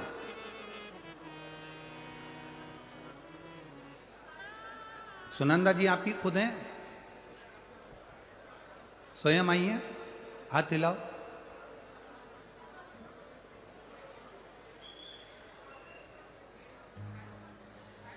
गुरुदेव, गर्भाशय के नीचे गांठ हो गई थी।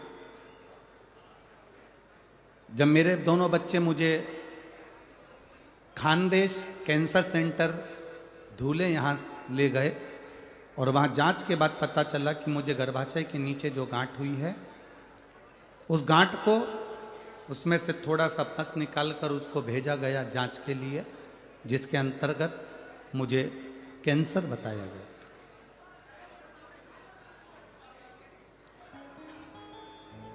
अब कैंसर की गांठ गुरुदेव बताया गया। इस रिपोर्ट के बाद मेरे बच्चों ने और मेरी ननंद ने, नंदोई ने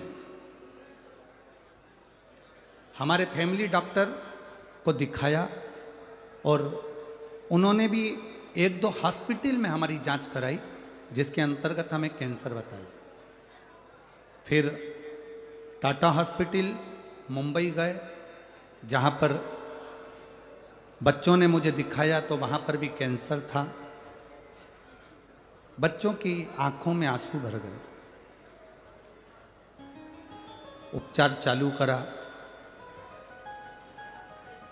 3-4 बार टाटा हॉस्पिटल में हमने चक्कर लगाया, रेडिएशन केमो के लिए नंबर लगाया, पर हमारा नंबर नहीं लगा। तब हम वहाँ से ठाणे आ गए और वहाँ पर आने के बाद हम वहाँ से वापिस डॉक्टर से पूछ कर कि हमारा कीमो नहीं हो रहा है, थेरेपी नहीं हो रही, हम वापिस अपने गांव जाएं। हम डॉक्टर से मिलकर वापिस अपने गांव आ गए और गांव आए। अब कैंसर तो हर जगह पर बताया गया, अब करें तो करें क्या। तब किसी ने कहा पशुपतिनाथ का व्रत करो, शिवजी पे चढ़ा हुआ जल पीना प्रारंभ करो। और गुरुदेव, उसी दरमियान मेरी बेटी मुझे शंकर जी के मंदिर ले जाती, मंदिर में ले जाकर मुझे बिठा देती। मैं नंदी के पास में बैठकर बाबा से प्रार्थना करती, ये कहाँ की बीमारी दे दी तूने बाबा, मुझे कैंसर बता दिया, अब करूँ तो करूँ क्या। कीमो मेरा हो नहीं रहा क्योंकि वहाँ नंबर नहीं लग रहा। मैं वापिस आ गई हूँ और बाबा अब ठीक करेगा तो तू करेगा। मैंने कथा में सुना है बाबा तू सबकी बीमारी ठीक करता है तो मेरी भी करेगा। पशुपति व्रत करे, शिवजी पे चढ़ा हुआ जल पीना प्रारंभ करा, बेलपत्री खाना प्रारंभ करी और नंदी के पास बैठती। आपने कहा था गुरुजी की बेलपत्र के वृक्ष के नीचे प्रदोष काल में बैठकर जो बोला जाता है बाबा वो सुनता है। मैं बेलपत्र की वृक्ष की छांव में बैठ जाती, वहां की मिट्टी मेरे पेट पर लगा लेती, बाबा को प्रार्थना करती, दिया लगाकर वापिस आ जाती। बाबा की मैं क्या गुणगान करूं गुरुदेव। 4/10/2023 को हम वापिस टाटा हॉस्पिटल में दिखाने के लिए मुंबई गए और जो जांच वापिस चालू हुई उसमें मेरा कैंसर समाप्त हो चुका था। ये शिव सुनंदाबाई रमेश पाटिल कृषि नगर धूलिया, मेरा मोबाइल नंबर ही है। बैठिए बहन। हर हर महा शिव तत्व इसको कर। आपका जो विश्वास है, आपका जो भरोसा है, आपकी जो दृढ़ता है वो सुख है।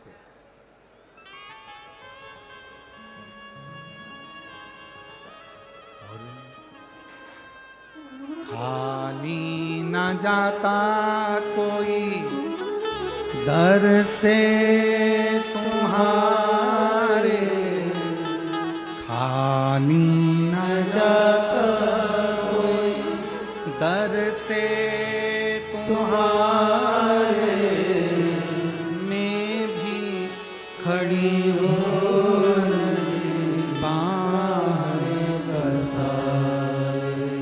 अपने दया से, लगा लो गिरा जा रहा उठा लो भोले अपने दर से, अब तो न टारो गिरी जा रही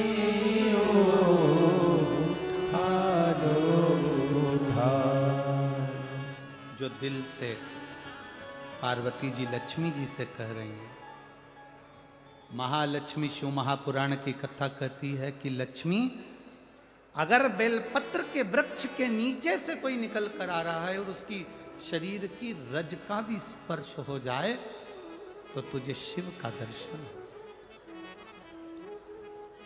मेरी जीजियों, मेरे जीजाओं, मेरी बेटियों, मेरे भाई, तुम कंपटीशन एग्जाम में बैठ रहे हो, पढ़ाई कर रहे हो, तैयारी कर रहे हो, गवर्नमेंट जॉब की तैयारी कर रहे हो।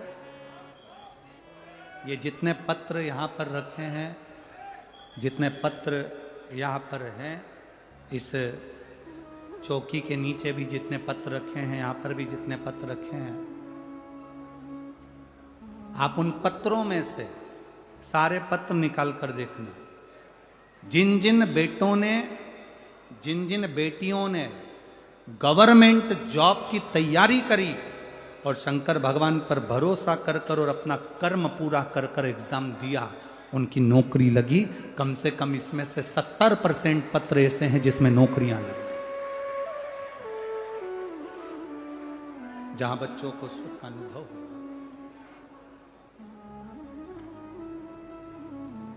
अपनी मेहनत पूरी करो। बीमारी आई है, डॉक्टर को दिखाओ। बीमारी आई है, जांच कराओ। रोग आया है, बड़े से बड़े हॉस्पिटल में जाओ, अच्छे से अच्छे डॉक्टर को दिखाओ। उसने दवाई लिखी, खाओ। उसने जांच का बोला, जांच कराओ। पर उसके जांच कराने में और उसकी दवाई खाने के साथ साथ मेरे भोले बाबा पर भरोसा रखना। जैसा विश्वास इस बहन ने करा कि मैंने मुंबई के हॉस्पिटल में भी कैंसर बताया, बाकी के हॉस्पिटलों में भी कैंसर बताया, पर आखिरी की जो जांच हुई 4/10/2023 को सारी रिपोर्ट नील आ गई। मेरा कैंसर समाप्त हो गया। ये विश्वास तुम्हारे अंदर होना चाहिए, ये विश्वास तुम्हारे भीतर जागृत होना चाहिए। एक महिला ऐसी बैठी है इस कथा में जिसका पति 2013 में शांत हुआ।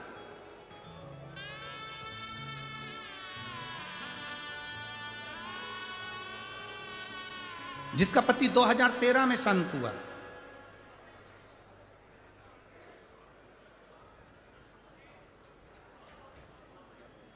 पति जो इसमें लिखा है कभी उसका भाई 2013 में शांत हुआ और भाई 2013 में शांत हुआ जो कि पुलिस में नौकरी करता था, एक्सीडेंट में चला गया था। उस 2013 में गए हुए भाई के जाने के बाद उसके घर के किसी व्यक्ति को नौकरी नहीं मिली। 2013 में शांत हुआ, पत्नी को भी नौकरी नहीं मिली, परिवार के किसी व्यक्ति को नौकरी नहीं मिली। तब मैंने अपने भाई की धर्मपत्नी को कहा, मेरी भाभी को, भाभी एक बार प्रदोष काल में शाम के समय बेलपत्री के पेड़ के नीचे जाके बैठकर श्री शिवाय नमस्तुभ्यम का जाप करो, शंकर भगवान का पशुपति व्रत करो। मेरी भाभी ने व्रत करा और 20 साल के बाद नौकरी मिली। 2023 में वो नौकरी प्राप्त हुई। 2013 में मरा। पत्र लिखा है कविता किशोर आंधुले ने ये पत्र लिखा है। अब जरा विचार करिए कि हम अगर शिव पर भरोसा करते हैं, भगवान शंकर की भक्ति करते हैं, तो दृढ़ता क्यों नहीं बनती? कोई कहता है कि भगवान शंकर की पूजन तो ब्राह्मण करते हैं, कोई कहता है कि वैश्य करते हैं, कोई कहता है क्षत्रिय करते हैं, कोई कहता है शूद्र करते हैं। शिव महापुराण की कथा कहती है जिसको सब ठुकरा देते हैं उसका एक है, वो देव अधिदेव महादेव। राम जी के मंदिर के पट बंद हो जाते हैं एक समय में। तुम्हारे यहां बंद होते कि नहीं होते वो मालूम नहीं, बोलो होते कि नहीं होते? कृष्ण भगवान के मंदिर के पट बंद हो जाते हैं एक समय में, दत्त मंदिर के पट बंद हो जाते हैं एक समय में, भवानी के मंदिर के पट बंद हो जाते हैं एक समय में, बैकुंठ के पट बंद हो जाते हैं एक समय में, ब्रह्मलोक के पट बंद हो जाते हैं एक समय में, इंद्रलोक के पट बंद हो जाते हैं एक समय में। केवल एक देवता ऐसा है जिसके दरवाजा नहीं है, पट नहीं है, वो खुले आसमान में कैलाश पर रहता है, इसलिए उसका दरवाजा खुला रहता है।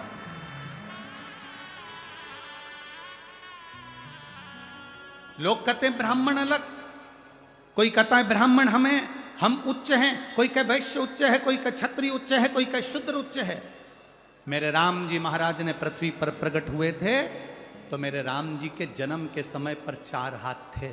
कितने हाथ थे? जम के बोलो जरा। 4। आप लोग स्तुति गाते हैं, भय प्रगट कृपाला दीन दयाला, उसको पढ़िएगा। माता पुनि बोली सोमती डोली तजऊ तात ये रूपा। ये रूप नहीं चाहिए 4 हाथ का। आयुध 4। मेरे राम जी प्रकट हुए उनके 4 हाथ थे। मेरे भगवान कृष्ण पृथ्वी पर प्रकट हुए उनके 4 हाथ थे। पर माता देवकी ने कह दिया 2 हाथ का पुत्र चाहिए। कौशल्या जी ने कह दिया 2 हाथ का पुत्र चाहिए। राम जी के जन्म के समय पर 4 हाथ इसलिए थे क्योंकि राम जी का एक हाथ ब्राह्मण है, दूसरा हाथ वैश्य है, तीसरा हाथ क्षत्रिय है, तो चौथा हाथ शूद्र है। ये 4 जो वर्ण हैं ये मेरे भगवान के 4 हाथ हैं और ये बुलंद है।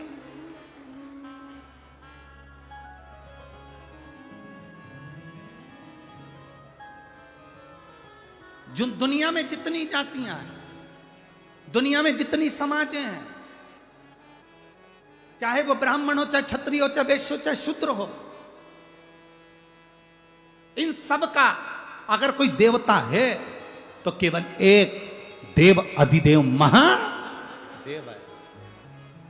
अब दुनिया के लोग भटका रहे हैं, अब दुनिया के लोग भ्रम उत्पन्न कर रहे हैं। उन्होंने कह दिया भगवान को मत भजो, अगरबत्ती मत लगाओ, दिया मत लगाओ, मंदिर मत जाओ, तिलक मत लगाओ, चोटी मत रखो, गले में रुद्राक्ष मत पहनो, तुलसी की माला मत पहनो। मेरी जीजियों और मेरे जितने भाई बैठे हैं, आप सबसे निवेदन है, अपने गांव में, नगर में शंकर का एक ओटला हो, मंदिर हो, शंकर का शिवलिंग हो, पूरा गांव के लोगों से कहो तुम कितने भी बढ़ जाना पर अपने बाप को मत भूल जाना, शंकर को जल जरूर चढ़ाना। अपने पिता को मत भूलो जो तुम्हारा पिता है, अपने बाप को मत भूलो जो तुम्हारा पिता है, वो शिव देवाधिदेव महादेव है।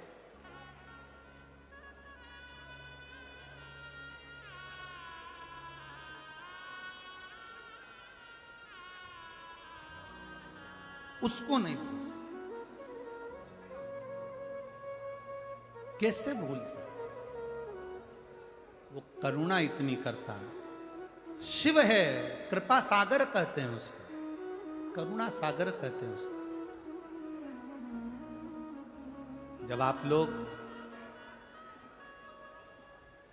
अभी ये कथा तो कल सुबह 8 बजे से 11 बजे तक धुलिया में हो जाएगी, महाराष्ट्र की इस पवित्र भूमि पर। कल की कथा टीवी पर 1 बजे नहीं आएगी, कल की कथा टीवी पर 2 बजे आएगी। 2 बजे का इसलिए रखा क्योंकि हमेशा लोग कहते हैं हम कथा सुनकर जाते हैं, जब तक घर ही नहीं पहुंच पाते हैं, ट्रैफिक में रहते हैं। तो कथा का 1 घंटा समय बढ़ाकर कथा कल कितनी बजे टीवी पर आएगी? 2 बजे। और यहाँ कितनी बजे होगी? धुलिया में कितनी बजे है? सुबह 8 बजे से 11 बजे तक। इस कथा के बाद में जब आप पंचवटी नासिक की, माँ गोदावरी के तट की, त्र्यंबकेश्वर बाबा के चरणों की, जब शिव महापुराण की कथा सुनेंगे, देव दीपावली कथा, तो उसमें आप सुनेंगे कि देवता लक्ष्मी को प्राप्त करने के लिए ब्राह्मण, क्षत्रिय, वैश्य, शूद्र, इन चारों वर्णों के एक भाव को एकत्रित करते हैं। आप उसको सुनना, उस कथा को, आपको मालूम पड़ेगा कि देव दीपावली के दिन मट्टी के दिया का क्या नियम है। देव दीपावली के दिन लक्ष्मी की पूजन, झाड़ू की पूजन का क्या महत्व है। देव दीपावली के दिन बांस की डलिया की पूजन का क्या महत्व है। देव दीपावली के दिन घाट पर दिया लगाने का क्या महत्व है। देव दीपावली के दिन शंकर के मंदिर के आगे और आंवले के वृक्ष के नीचे दीपक लगाने का क्या फल है। ये देव दीपावली की उस पवित्र कथा में आप 5 दिन में सुनेंगे, 21 से 25 तारीख तक, दोपहर में 2 बजे से 5 बजे तक उसको श्रवण करेंगे, धारण करेंगे। पार्वती जी ने लक्ष्मी जी से कहा, लक्ष्मी जी ने सुन लिया कि बेलपत्र के वृक्ष के नीचे खड़े होकर अगर शिव नाम का जाप किया जाए, श्री शिवा नमस्तु, श्री शिवा नमस्तु, श्री शिवा नमस्तु, श्री शिवा नमस्तु, श्री शिवा नमस्तु। जब हम मंत्र का उच्चारण करते हैं उसका फल मिलता है। आप में से कितने लोग बैठे हैं जो शंकर जी के मंदिर में रोज 1 लोटा जल चढ़ाते हैं? हाथ ऊंचा करो जरा। सभी जाते हो? रख लो, रख लो। बच्चे बैठे हैं कथा में? कितने बच्चे बैठे हैं? जरा हाथ उठाओ। बच्चे लोग जो कथा में बैठे हैं, ठीक है, रखो रखो रखो। बच्चे से मतलब मालूम है ना? है? बच्चे से मतलब मालूम है? शिव महापुराण में बच्चा कितनों को कहा गया तो कि बचपन से लेके जिसका ब्याह नहीं हुआ तब तक के जो है वो सब बच्चे ही हैं। माता पिता की निगाह में बच्चे कॉलेज पढ़ने लगे तो वो बड़े नहीं हो जाते, बच्चे कहलाते हैं। बूढ़ी माताएं कहती मेरा छोरा आ गया, मेरा बेटा आ गया। तो सब जितने बच्चे बैठे हैं हाथ उठाओ जरा।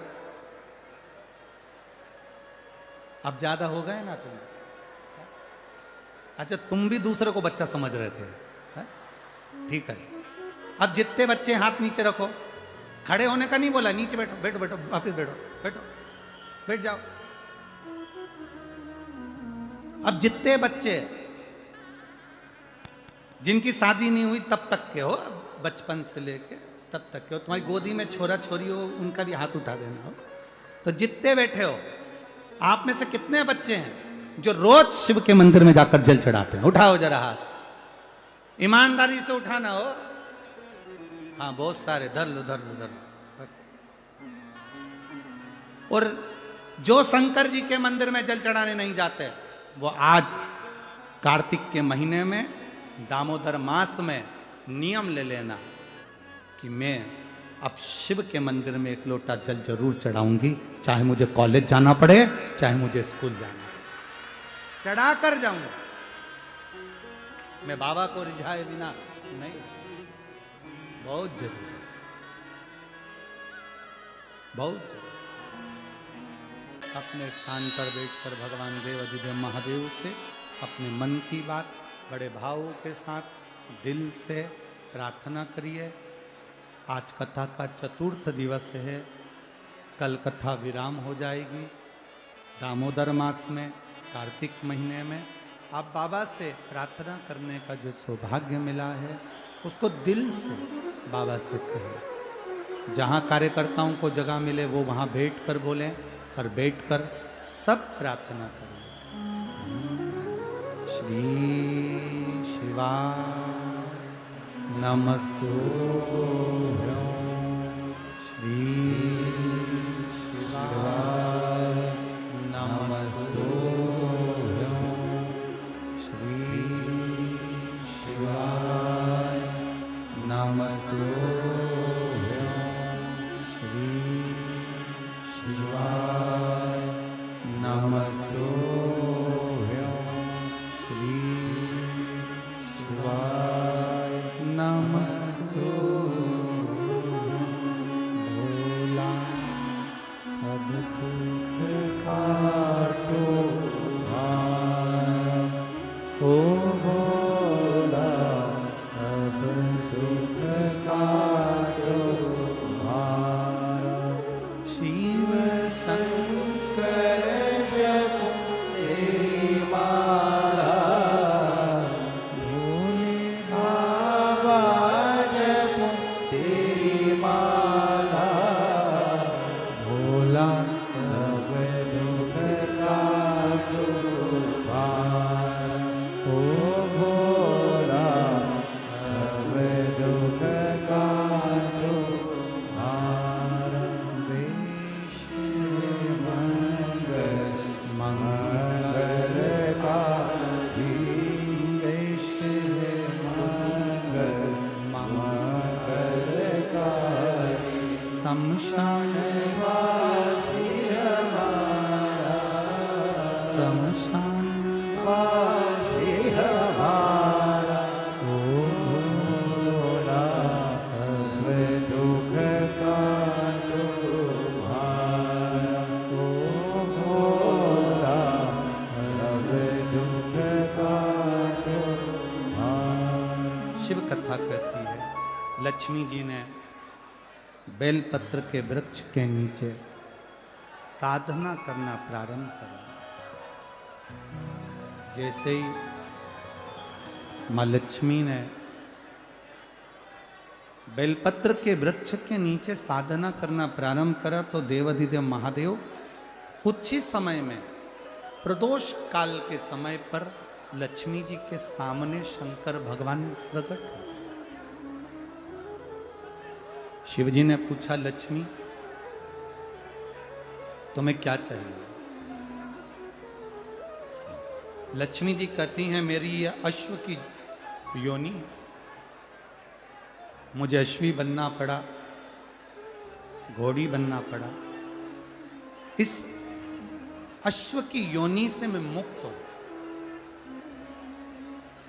पर प्रभु इस अश्व की योनि से मुक्त तो हूं, पर मेरे प्रभु ने मुझे घोड़ी बनाया है, अश्व बनाया है। मैं चाहती हूं मेरे नारायण मुझे इसी घोड़ी की योनि में, अश्वी की योनि में प्राप्त करें। इस घोड़ी की योनि में, इस अश्वी की योनि में मेरे स्वामी, मेरे नारायण मुझे प्राप्त। ठीक है, भगवान भोलेनाथ जी ने कहा आप चिंता ना करें, जिस प्रदोष काल में आप बेलपत्री के वृक्ष के नीचे आती हो,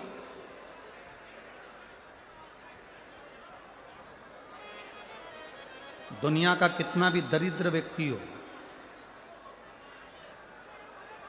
चाहे दुनिया का कोई व्यक्ति ऐसा हो जिसका कभी व्यापार चलता ही नहीं हो, उसने 50 बार बदल के देख लिया, फैक्ट्री चली नहीं रही, जिस काम को करने के लिए जाते हैं वो काम टल जाता है, आज की जगह कल, कल की जगह परसों, परसों की जगह नरसों, काम होता ही नहीं। बेटा बेटी का संबंध करने जा रहे हैं पर हो ही नहीं रहा।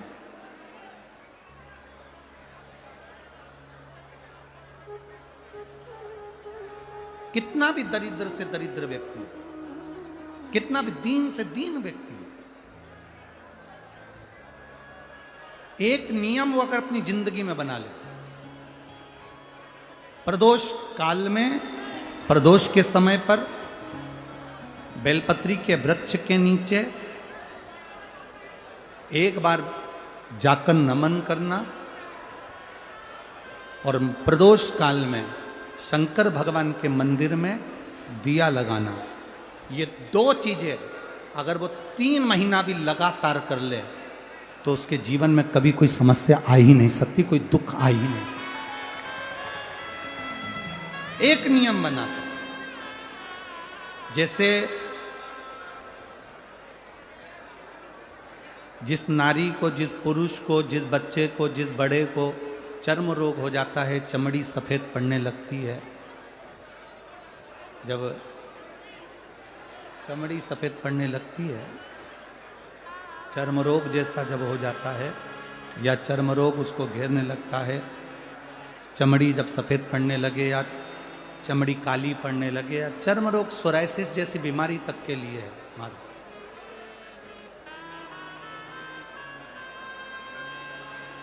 बेलपत्री के वृक्ष के नीचे की मिट्टी, बेलपत्री के वृक्ष के नीचे की मिट्टी, उसको जिस पात्र के अंदर शिवलिंग बनाने के लिए हम गलाएं, जिस पात्र के अंदर हम शिवलिंग बनाने के लिए उसको गलाएं और शिवलिंग का निर्माण कर कर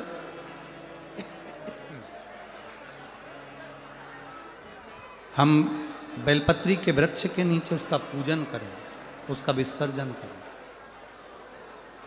और बेलपत्री के नीचे की जो मिट्टी है, जिस पात्र में गलाई जाती है, उस पात्र के पानी का स्नान, उस मिट्टी का थोड़ा सा भाग अपने शरीर पर लगाकर, जहाँ सफ़ेद चमड़ी हो रही हो या श्वेत चमड़ी हो रही हो, वहाँ लगाकर और उसका स्नान करना यदि हम प्रारंभ करें।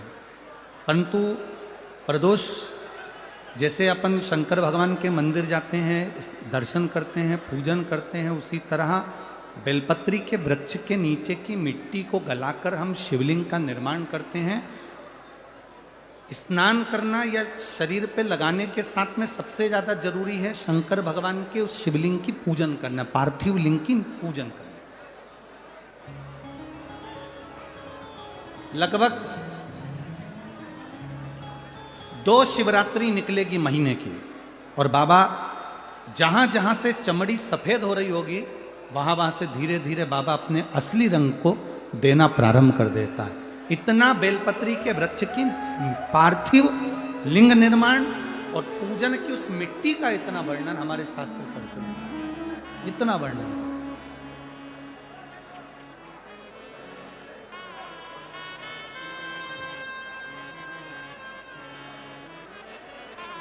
शिव कथा कह रहे, शिव महापुराण की कथा वर्णन कर रहे। स्वयं भगवान देवादिदेव महादेव ने नारायण से जाकर प्रार्थना करी। स्वयं भगवान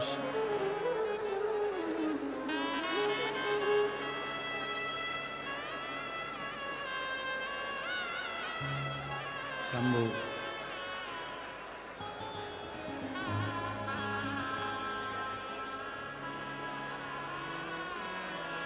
स्वयं भगवान शंकर ने नारायण से जाकर प्रार्थना करी कि माता लक्ष्मी आपके लिए तप साधना कर रही हैं, आप उनको जाकर दर्शन दीजिए। भगवान नारायण शिव जी के कहने पर जाने लगे। भगवान शंकर के कहने पर भगवान नारायण जाने लगे, पर भगवान शिव जी ने भगवान नारायण को रोका। और भगवान शिव जी ने नारायण को रोककर कहा, प्रभु रुको, मेरा निवेदन केवल इतना सा है, जैसे माता लक्ष्मी घोड़ी बनकर अश्वी बनकर पृथ्वी पर गई हैं, आप अश्व बनकर पृथ्वी पर जाकर लक्ष्मी को लेकर आए। भगवान स्वयं नारायण अश्व बनकर पृथ्वी पर जाते हैं और लक्ष्मी जी को लेकर आते हैं। शिव महापुराण की कथा कहती है, भगवान शंकर का संवाद कहता है, स्वयं नारायण और स्वयं माता लक्ष्मी बेलपत्री के वृक्ष के नीचे विराजमान शिवलिंग का पूजन करते हैं और बेलपत्र की परिक्रमा करते हैं। जैसे ही उन्होंने बेलपत्र की परिक्रमा करी, शंकर भगवान वहाँ सम्मुख में जब आते हैं तो नारायण और लक्ष्मी जी भी अश्व की योनि से छूट जाती हैं और नारायण भी अश्व योनि को त्याग कर नारायण लक्ष्मी बनकर वैकुंठ का निवास करने लगते हैं। स्वयं नारायण। आगे सुंदर शिव महापुराण में वर्णन आया है, भगवान शंकर के तेज पुंज से शरणानंद कार्तिकेय जी का प्रागट्य हुआ, जिनको माता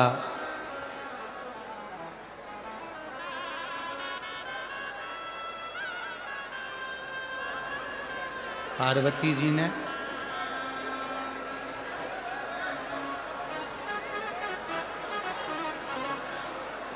शिव कृपा करे।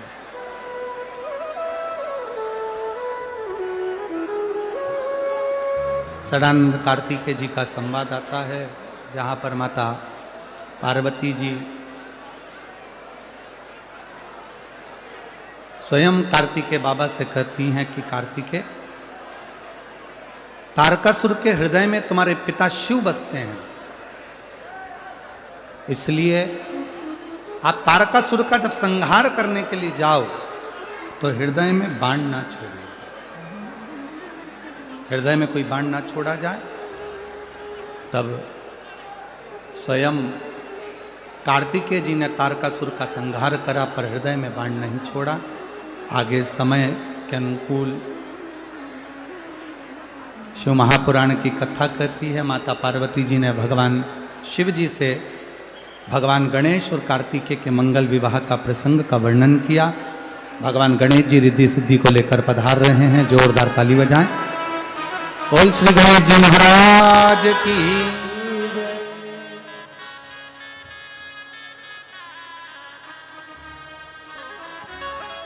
रिद्धि सिद्धि भगवान श्री गणेश जी महाराज के गले में जयमाला पहना रही हैं। भगवान श्री गणेश जी महाराज ने रिद्धि सिद्धि के गले में जयमाला पहनाई है। रिद्धि सिद्धि ने वही माला निकालकर भगवान श्री गणेश जी महाराज के गले में धारण कराई है। श्री गणेश जी महाराज ने रिद्धि सिद्धि के कंधे पर अपना हस्त कमल दिया। बोल गणेश जी महाराज की।